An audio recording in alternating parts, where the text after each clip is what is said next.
Hello everybody, class 11th economics के अंदर आपका एक बार फिर से स्वागत है।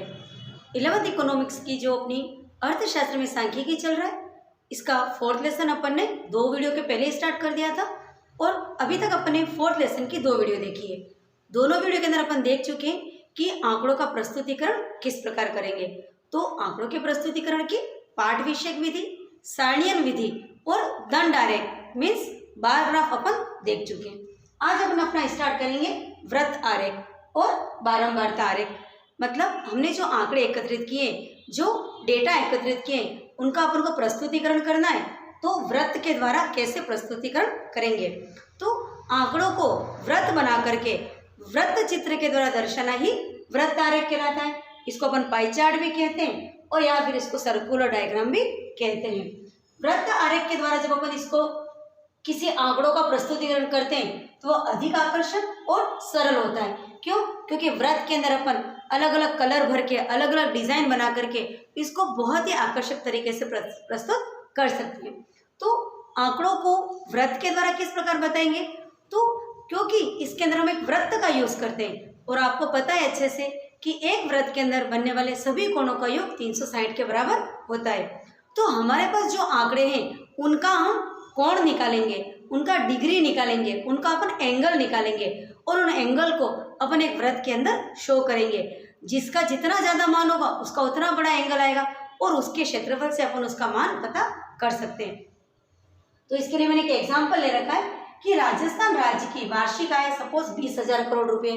अब ये 20,000 करोड़ रुपये कैसे कैसे आ रहे हैं, तो मैंने यहाँ पर एक डमी एग्जाम्पल लिया है कि कृषि से 6,000 करोड़ रुपये आ रहे हैं, लघु उद्योग से 4,000 करोड़ रुपये, भारी उद्योगों से 1500 करोड़ रुपये, सेवा क्षेत्र से 8,000 करोड़ रुपये और अन्य क्षेत्र से 500 करोड़ रुपये आ रहे हैं। अब अपन को इन आंकड़ों को प्रस्तुत करना है pie chart, it means circular diagram के द्वारा। तो अपन जो सर्कुलर डायग्राम कैसे बनाएंगे, आप क्या कीजिए, सबसे पहले एक वृत्त बना लीजिए, एक गोला बना लीजिए और उस गोले के अंदर ये मैंने गोला बना दिया और इसका एक अपने ले लेते सेंटर पॉइंट। ठीक है, अब क्या कीजिए कि आपके पास जो भी मान है उनका डिग्री निकाल दीजिए। डिग्री निकालने का फॉर्मूला है संगत मान ओपन कुल मूल्य इंटू 360।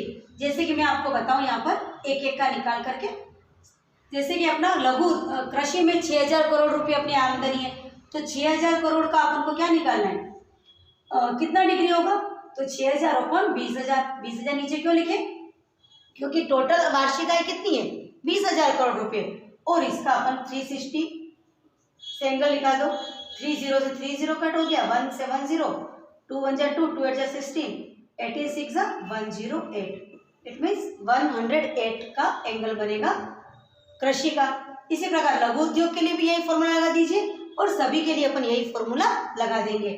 अब अपने सबके कोण निकाल दिए, 108, 72 डिग्री, 27, 144 डिग्री और 9 डिग्री आ गया। अब अपन को क्या करना है, इसे अपन को चित्र के अंदर बताना है। वृत्त के अंदर अपन इसको कैसे बताएंगे, मैंने एक वृत्त बना दिया, ठीक है, ये इसका केंद्र बिंदु सेंटर। अब यहाँ पर आप कोई भी एक लाइन खींच दीजिए और सबसे पहले 108 का प्रोटेक्टर या कंपास की मदद से 108 का एंगल बना दिया। ये हो गया अपना कृषि क्षेत्र। 108 के बाद इसके अंदर 72 का एंगल बना दीजिए, तो ये हो गया अपना लघु उद्योग। फिर 27, तो लगभग इतना आएगा अपना 27, ये हो गया अपना भारी उद्योग हो गया।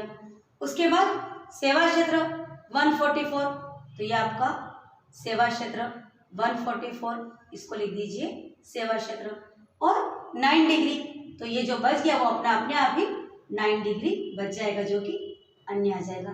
तो इस प्रकार अपन आंकड़ों को वृत्त के अंदर दर्शाते हैं, तो इसको वृत्त चित्र या पाई चार्ट कहते हैं। और वृत्त चित्र के अंदर हमें क्या करना होता है, हमारे जो आंकड़े होते हैं उनका डिग्री, कोण या एंगल जिसको कह लो ज्ञात करना होता है और उसका फॉर्मूला संगत मान अपन कुल मूल्य इंटू 360।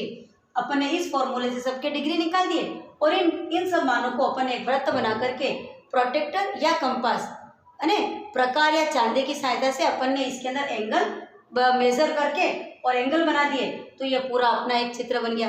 अब इस चित्र को देखते ही पता चल जाएगा कि सबसे अधिक आमदनी कहाँ से हो रही है हमको, सेवा क्षेत्र से। सबसे कम कहाँ से हो रही है, अन्य क्षेत्र से। तो ये जो चित्र होता है बहुत ही आसान होता है। यदि कोई अनपढ़ भी है, कम पढ़ा लिखा भी है, तो भी वो इस चित्र को देख के आसानी से पता लगा देगा कि कौन से आंकड़े का मान कितना है, क्या अधिक है क्या कम है। तो ये जो कम पढ़े लिखे लोग हैं उन लोगों के लिए भी अच्छा है, अधिक आकर्षक है, दिखने में अधिक सुंदर है और इजी भी है। तो ये हो गया वृत्त आरेख या पाई चार्ट, जिसको सर्कुलर डायग्राम भी कहते हैं या कोणीय चित्र भी कहते हैं। अब अपन आगे देखते हैं बारंबारता आरेख, क्योंकि अभी अपन सब आंकड़ों का प्रस्तुतिकरण कर रहे हैं और आंकड़ों का प्रस्तुतिकरण की भी कौन सी विधि देख रहे हैं, चित्र के द्वारा, अर्थात ग्राफिकली रिप्रेजेंटेशन, अर्थात ग्राफ अर्थात आरेख के द्वारा प्रदर्शन। बारंबारता आरेख समूहीकृत बारंबारता वितरण के रूप में प्रस्तुत आंकड़ों को सामान्यतः बारंबारता आरेख के रूप में प्रस्तुत किया जाता है। जो अपन अपने पास जो आंकड़े हैं उसको जब अपन बारंबारता के रूप में बता रहे हैं, बहुभुज के रूप में बता रहे हैं, तो इसको बारंबारता आरेख कहते हैं। इसमें आयत चित्र होता है, बारंबारता वक्र होता है, बारंबारता बहुभुज भी होता है और ओजाई वक्र या तोरण वक्र भी होता है। अब इसे कैसे बनाया जाता है, तो इसके लिए अपन एक एग्जाम्पल लेते हैं। जैसे मैंने एक एग्जाम्पल ले रखा है कि अपने पास यहाँ ऊपर तो मैंने नंबर लिख रखे और यहाँ पर नंबर ऑफ स्टूडेंट, सपोज कि 0 से 10 जो नंबर है, मार्क्स है किसी टेस्ट या किसी एग्जाम के अंदर, 0 से 10 वर्ग अंतराल है, 10 से 20, 20 से 30, 30 से 40 और 40 से 50। तो ये तो हो गया आपका नंबर हो गए। अब 0 से 10 में कितने बच्चे हैं, तो 6, 10 से 20 में कितने बच्चे, तो 12, 30, 20 से 30 में 15 बच्चे। तो ये अपना क्या एक डमी एग्जाम्पल है। अब इसको मुझे आयत चित्र के रूप में प्रदर्शन है। तो आयत चित्र कैसा होता है, द्विविमीय होता है, प्लस वर्ग अंतराल इसमें आधार का कार्य करते हैं।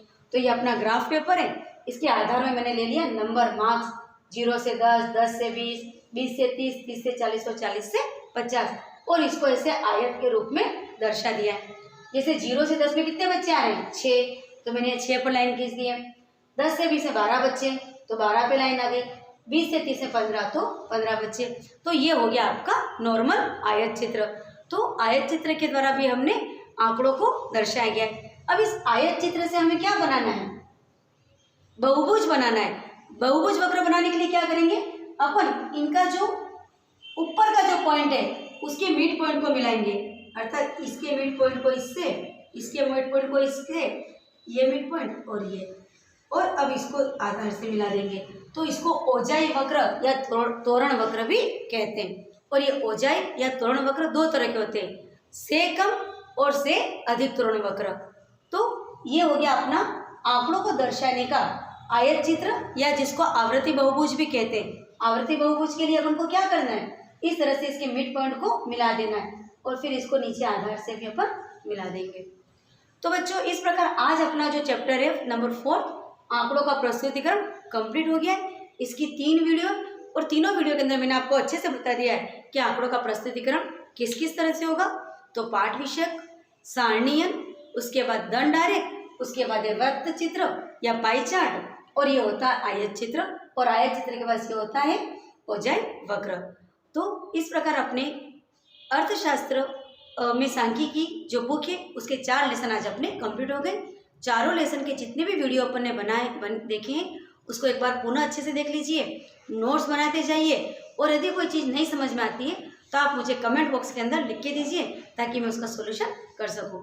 तो अगली वीडियो के अंदर अपन फिर से मिलेंगे, तब तक के लिए थैंक यू।